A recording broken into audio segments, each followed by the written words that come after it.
दर्शक बंधु आज आम जाना सुभद्रा योजना फॉर्म टी कौठार डाउनलोड करेंगे एवं से फॉर्म टी किपर फिलअप करेंगे।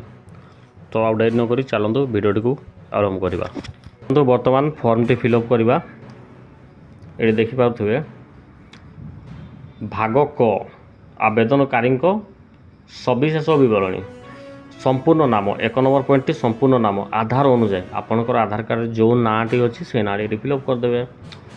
नंबर 2 आधार संख्या ये फिलअप करदे। नंबर 3 स्वामी पिता नाम आधार अनुसार आपणकर आधार कार्ड रे स्वामी ना अच्छी कि बापांकर ना अच्छी से नाटी ये फिलअप करदे। नंबर 4 आपणकर जन्म तारीख ये फिलअप करदे।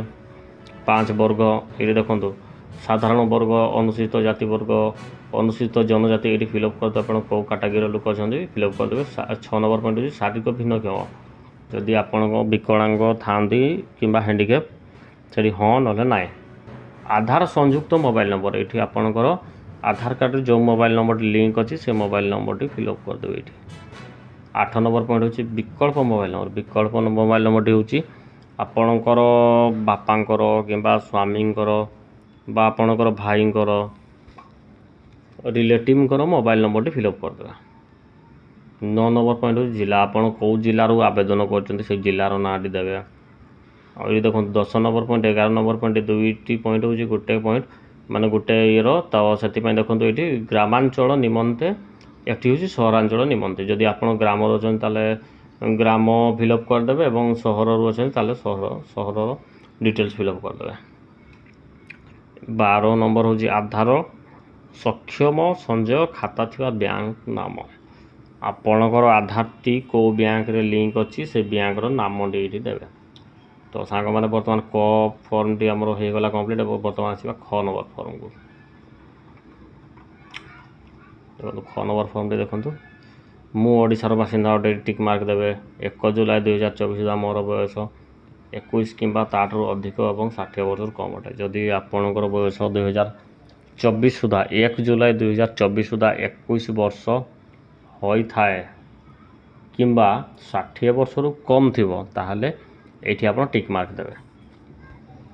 3 नंबर पॉइंट देखो मु कौनसी राज्य किंबा केंद्र सरकार को योजना अधीन रे मासिक 1500 टंका अथवा चतुर्थ किंबा वार्षिक 18,000 टंका अथवा चतुर्थ मासिक सहायता राशि पाऊना। ये देखो 3 नंबर पॉइंट जो मु कौनसी राज्य सरकार किंबा केंद्र सरकार ठारू आपन जदि मासकू केंद्र सरकार किंबा राज्य सरकार ठारू 1500 टंका पाउछंती ताहले आपन योजनार लाभ उठे पारिबे नहीं हैला। किंबा वर्षर जदि 18,000 टंका किंबा ताठारू ऊर्ध्व अधिक राशि सहायता पाउछंती ताहले लाभ योजनार लाभ उठे पारिबे नहीं। जदि पाउना ताहले एठी टिक मार्क दे देबे।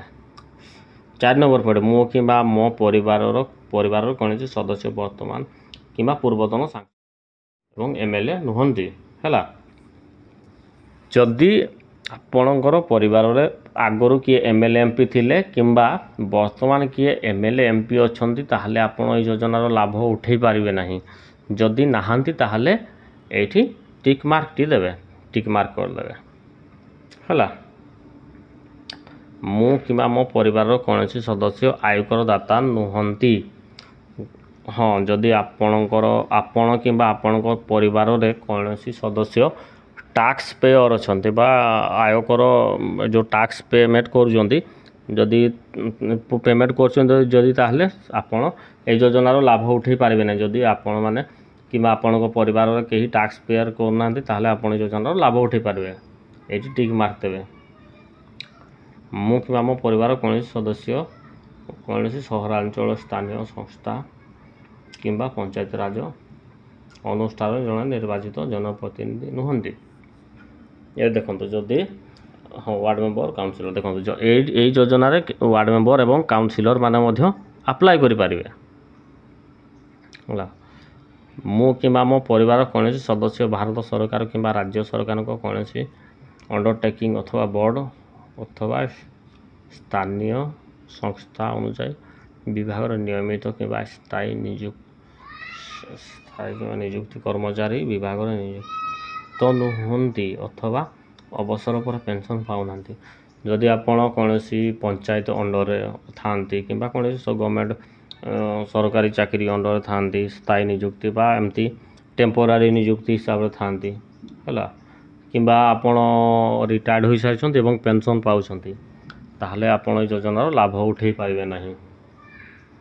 ଯଦି ଆପଣ ଏଇ ସଂସ୍ଥାରେ ଏଇ କାଟାଗୋରୀରେ ନାହାନ୍ତି ତାହେଲେ ଏଠି ଟିକ୍ ମାର୍କ ମାରିଦେବେ, ଟିକ୍ ମାର୍କ କରିଦେବେ। ମୁଁ ଦେଖନ୍ତୁ ଆଉ ଗୋଟେ ପଏଣ୍ଟ, ମୁଁ କିମ୍ବା ମୋ ପରିବାର କୌଣସି ସଦସ୍ୟ ଭାରତ ସରକାରଙ୍କ କୌଣସି ସରକାରୀ ବିଭାଗ ଅଥବା ଉଦ୍ୟୋଗ ଅଥବା ବୋର୍ଡ଼ ଅଥବା ସଂଗଠନ ଅଥବା ରାଜ୍ୟ ସରକାରଙ୍କ ଜଣେ ନିର୍ବାଚିତ ମନୋନୀତ ନିଯୁକ୍ତ ପ୍ରତିନିଧି ନୁହେଁ। ଦେଖନ୍ତୁ ଏଠି ସେ କ'ଣ କହିଛି ଏ ପଏଣ୍ଟରେ, ମୁଁ କିମ୍ବା ମୋ ପରିବାରର, ଆପଣ କିମ୍ବା ଆପଣଙ୍କ ପରିବାର କୌଣସି ସଦସ୍ୟ ସରକାରୀ ବିଭାଗର ହେଲା ମାନେ ନିଯୁକ୍ତ ପ୍ରତିନିଧି ନୁହନ୍ତି ହେଲା, ମାନେ ଯେମିତିକି ଆପଣମାନଙ୍କୁ ବାଛିକି କିଛି ଗୋଟେ ମାନେ ଡିପାର୍ଟରେ ଇଏ ନିଯୁକ୍ତ କରିଛନ୍ତି, ସେଇ ଡିପାର୍ଟରେ ନାହାନ୍ତି ତାହେଲେ ଟିକ୍ ମାର୍କ ଦେବେ, ମାନେ ଯଦି ନାହାନ୍ତି ଟିକ୍ ମାର୍କ ଦେବେ ହେଲା। ମୋର କିମ୍ବା ମୋ ପରିବାର କୌଣସି ସଦସ୍ୟଙ୍କର 5 ଏକରରୁ ଅଧିକ ଜଳସେଚିତ, ଯଦି ଆପଣଙ୍କର 5 ଏକରରୁ ଅଧିକ ଜଳସେଚିତ ଜମି ଥାଏ ଏବଂ 10 ଏକରରୁ ଅଧିକ ଅଣ ଜଳସେଚିତ ଜମି ଥାଏ, 10 ଏକର 5 ଏକରରୁ ଅଧିକ ଜଳସେଚିତ ଜମି ଏବଂ 10 ଏକରରୁ ଅଧିକ ଜଳସେଚିତ ଜମି ଥିଲେ ଆପଣମାନେ এই ଯୋଜନାର ଲାଭ ଉଠାଇ ପାରିବେ ନାହିଁ। ହଁ ଦେଖନ୍ତୁ, ମୋର କିମ୍ବା ମୋ ପରିବାରର କୌଣସି ସଦସ୍ୟଙ୍କର 4 ଚକିଆ ମୋଟର ଯାନ ନାହିଁ। ଯଦି ଆପଣଙ୍କର କିମ୍ବା ଆପଣଙ୍କର ପରିବାରରେ କାହାରି 4 ଚକିଆ ଯାନ ମାନେ 4 ଚକିଆ ଗାଡ଼ି ଥାଏ ତାହେଲେ ଆପଣ ଯୋଜନାର ଲାଭ ଉଠାଇ ପାରିବେ ନାହିଁ। ଟ୍ରାକ୍ଟର ଥିଲେ ଆପ୍ଲାଏ କରିପାରିବେ, ଚଳିବ, ଟିକ୍ ମାର୍କ ଦେବେ। ମିନି ଟ୍ରକ୍ ଥିଲେ ମଧ୍ୟ ଟିକ୍ ମାର୍କ ମାରିପାରିବେ। ଏଠି ଛୋଟ ବାଣିଜ୍ୟ ଯାନ ଯେମିତିକି ପାୱାର ଟଲର ହେଇଗଲା ଏବଂ ଅନ୍ୟ ହାଲୁକା ମାନେ ଯେମିତିକି ହେଇଗଲା ଟ୍ରାକ୍ଟର ହେଇଗଲା, କୃଷି ମାନେ କୃଷି ସାହାଯ୍ୟକାରୀ ଯେମିତି ହେଇଗଲା ବାହନ, ଟ୍ରାକ୍ଟର, ପାୱାର ଟଲର, ସେଇଭଳିଆ ଛୋଟ ମୋଟ ମାଲ ବୁହା ଗାଡ଼ି ହେଲା ଯଦି ଥାଏ ତାହେଲେ ଟିକ୍ ମାର୍କ ଦେବେ। କିନ୍ତୁ ଫ୍ୟାମିଲି ଗାଡ଼ି ଯେମିତିକି ହେଇଗଲା VIP ଗାଡ଼ି ଟାଇପ୍ର, ତାହେଲେ ଏଠି ଆପଣ ଏ ଯୋଜନାରେ ଲାଭ ଉଠାଇ ପାରିବେ ନାହିଁ। ମୋ ପରିବାରର ବାର୍ଷିକ ଆୟ 2.5 ଲକ୍ଷ ଟଙ୍କା ହେଲା, କେବଳ 2,50,000 ଟଙ୍କାରୁ କମ୍। ଯଦି ଗୋଟେ ବର୍ଷରେ ମୋ ପରିବାରର ଆପଣମାନଙ୍କର ପରିବାର ଯଦି 2.5 ଲକ୍ଷ ଟଙ୍କା ହୁଏ ତାହେଲେ এই ଯୋଜନାର ଲାଭ ଉଠାଇ ପାରିବେ ନାହିଁ। ଯଦି କମ୍ ହୋଇଥାଏ ତାହେଲେ ଆପଣମାନେ ଯୋଜନାର ଲାଭ ଉଠାଇ ପାରିବେ। ତାପରେ ଆସିଯିବା, ଦେଖନ୍ତୁ ଏଇଟା ହେଉଛି, ଏଠି ଆପଣ ତଳେ ଏଠି ସିଗ୍ନେଚର୍ କରିଦେବେ ଏଇଠି ଏବଂ ଡେଟ୍ଟି ପକାଇଦେବେ। ଏତିକି ଆପଣ ଫିଲ୍ଅପ୍ କରିକି ସେମାନଙ୍କୁ ଦେଲା ପରେ ଏ ଲାଷ୍ଟ ଫର୍ମଟି ଯେଉଁଟା ରହୁଛି, ଏଇ ଫର୍ମଟି ଏଇଟା ହେଉଛି ଆପଣ ଫିଲ୍ଅପ୍ କରିବେ ନାହିଁ, ଏଇଟା ହେଉଛି ସେଇ ଗଭର୍ଣ୍ଣମେଣ୍ଟ ଅଫିସର, ଯେଉଁ ଗଭର୍ଣ୍ଣମେଣ୍ଟ ଅଫିସର ଅଙ୍ଗନବାଡ଼ି ଦିଦି ହୁଅନ୍ତୁ କି ଅନ୍ୟ କେଉଁଠି ବି ଯେଉଁଠି ଆପଣ ଫର୍ମଟି ଦେଉଥିବେ, ଏଇଟା ହେଉଛି ସେମାନେ ଫିଲ୍ଅପ୍ କରିକି ଆପଣଙ୍କୁ ଦେବେ। এই ରସିଦଟି ମନେ କରିକି ଆପଣ ନେଇକି।